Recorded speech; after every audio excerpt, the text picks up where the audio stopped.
Hello YouTube, and I'm going to be showing you how to properly dry your herbs. Now there's many variety of ways how you can dry your herbs.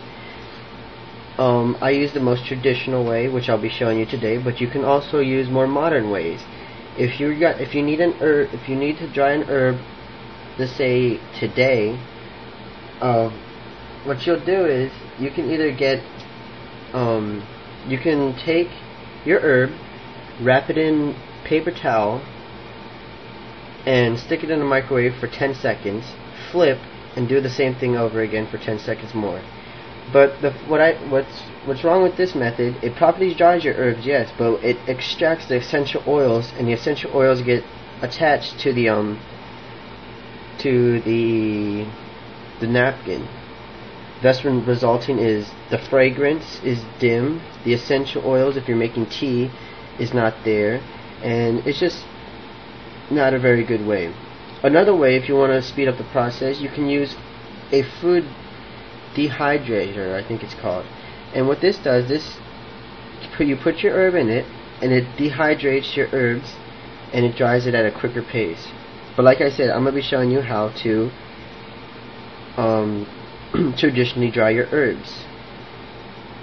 Now what you're going to need is a cool dry place, and it has to be dark. It must be dark. And yes, that's pretty much all you need. Okay, I'm gonna show you my setup. The way I dry my herbs is I have a string.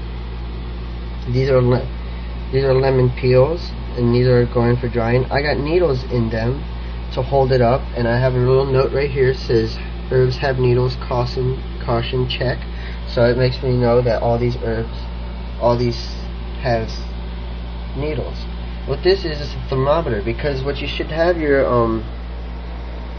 should have it at precisely 60 degrees or warmer. It should never go below 60 degrees because it will not dry, and your area needs to be well ventilated. As you can see, this is well ventilated.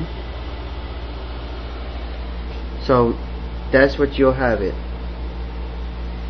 So what you do is you get your string, if you don't already have it, tie it in a dark,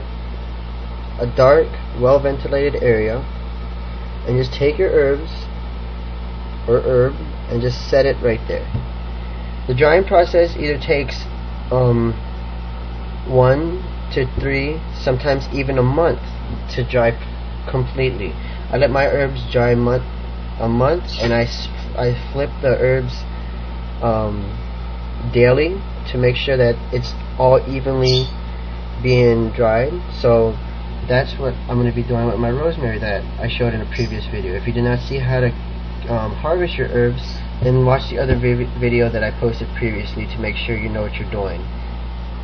Okay, now let's say when your herbs are already dried, let's say by next new moon, your herbs should be completely dry.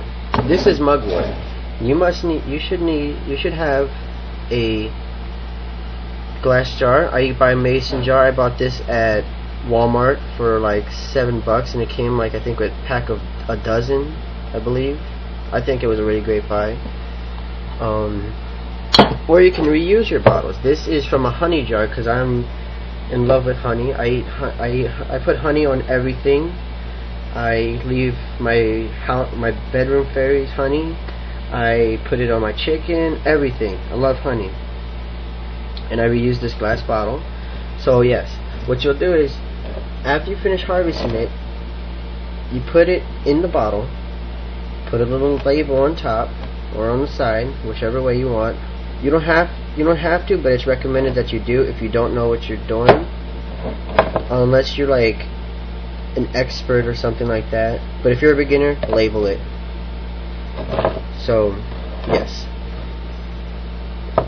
what I do, periodically I open up my jar,